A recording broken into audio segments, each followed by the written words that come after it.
I tell you what, someone said, you know, that Biden, he's getting old, man. I tell you what.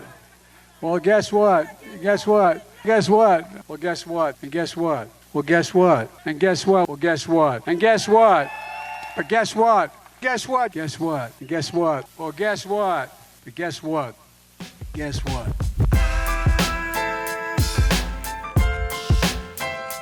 This is Joe Biden, the President of the United States.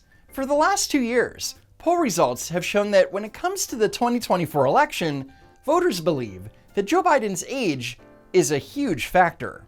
The Wall Street Journal conducted a survey between August 24th and 30th of this year. 73% of voters believe Joe Biden is too old to run for president, and only 36% believe that he is mentally up for the job.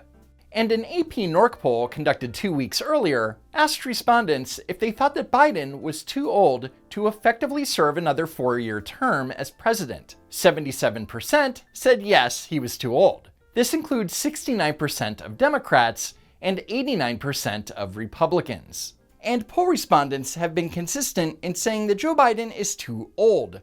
The reason? Because he is. Unemployment has been below 40%, 4%. For the longest stretch in 50 years. Now, the unemployment rate has been below 14% for the last 19 months. That Category 3 storm that made landfill. Nearly 13,500,000 jobs just since you got me sworn in January of 2020.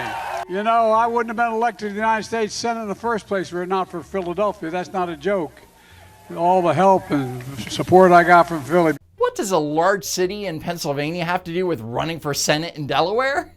Couldn't tell you. What a distinguished group of Americans. Former Medal of Honor winners, thank you for being here.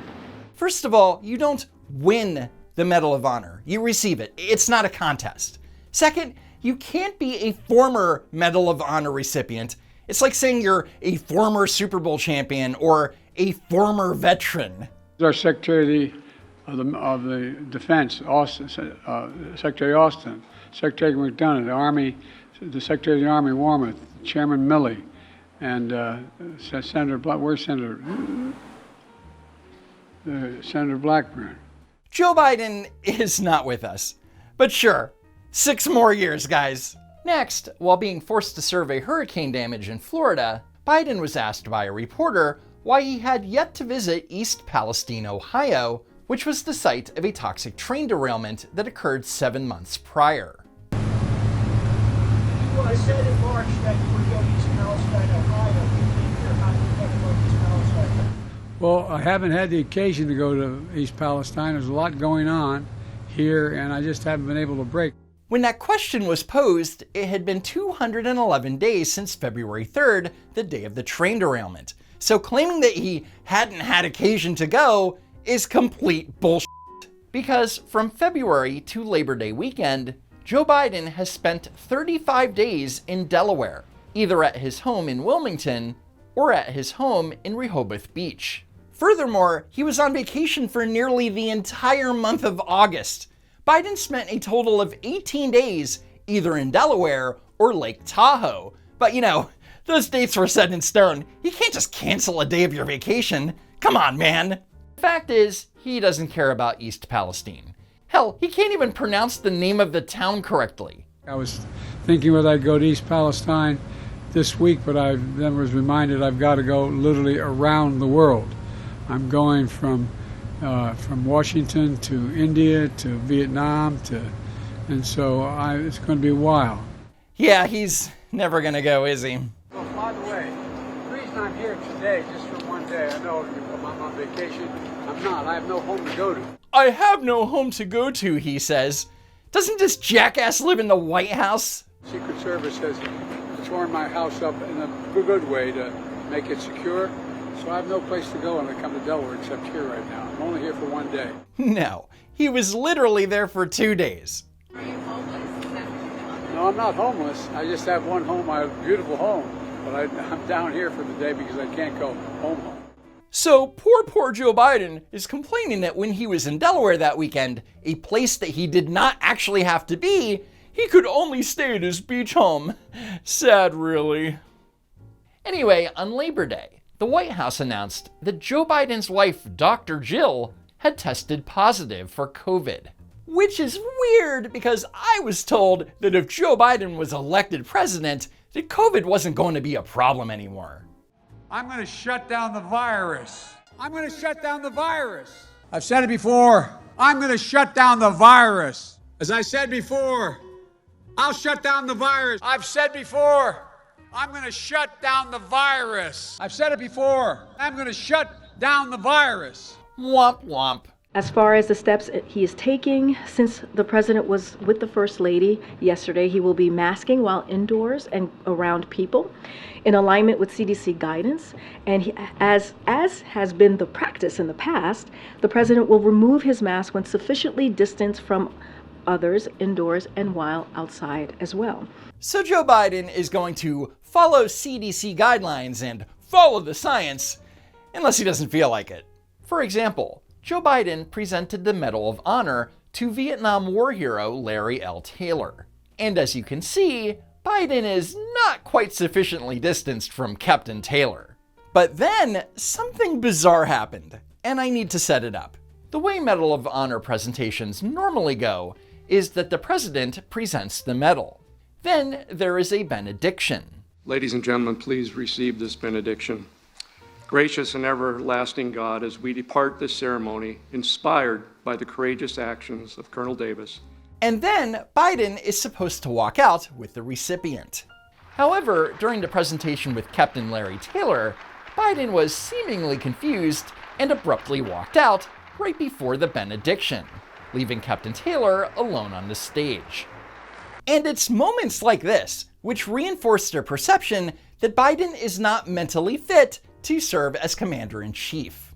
In the AP NORC survey, respondents were asked, what is the first word or phrase that comes to mind when you think of Joe Biden? 26% said old, outdated, aging, elderly, compared to 1% who said the same about Donald Trump. 15% said Joe Biden was slow, confused, or bumbling, compared to 3% who said the same about Donald Trump.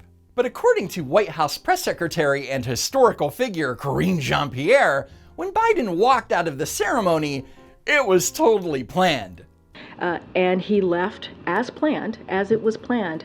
He left when there was a pause in the program in order to minimize his close contact with attendees who are about to participate in a reception.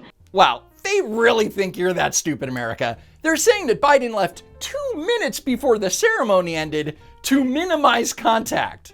Except Joe Biden doesn't care about that. Otherwise, he wouldn't have taken off his mask. At the very least, he would have put it back on while he was presenting Captain Taylor with his medal.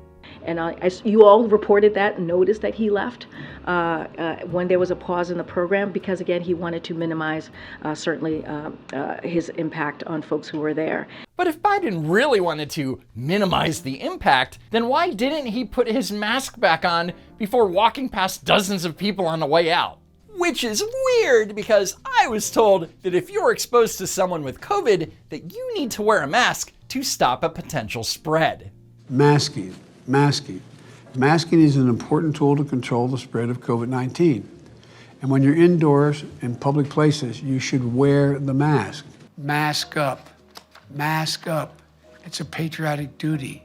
And by the way, I know it's a pain in the neck, but it's a patriotic responsibility.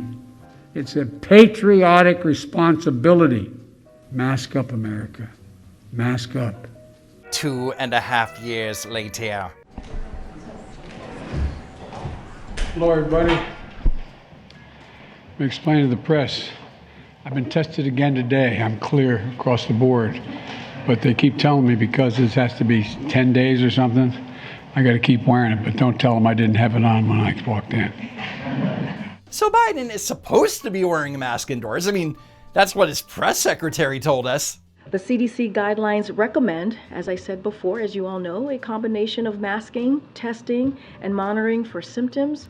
The president is doing all that he can, of course, in consultation with his physician, and so he's keeping with the CDC guidelines, as you all know. But when he walked into the White House event, he wasn't wearing a mask, which means he wasn't wearing it before he walked into the room, which means that all of this virtue signaling from the White House about following CDC guidelines is complete garbage. Just remember all that when the federal government starts pushing mask mandates again. And when it comes to Joe Biden, it's rules for thee, not for the resident. Anyway, that's it for now. Follow me on X at Don't Walk Run, and while you're at it, subscribe to the channel. As always, thanks for tuning in, and I hope to see you next time. If there is next time.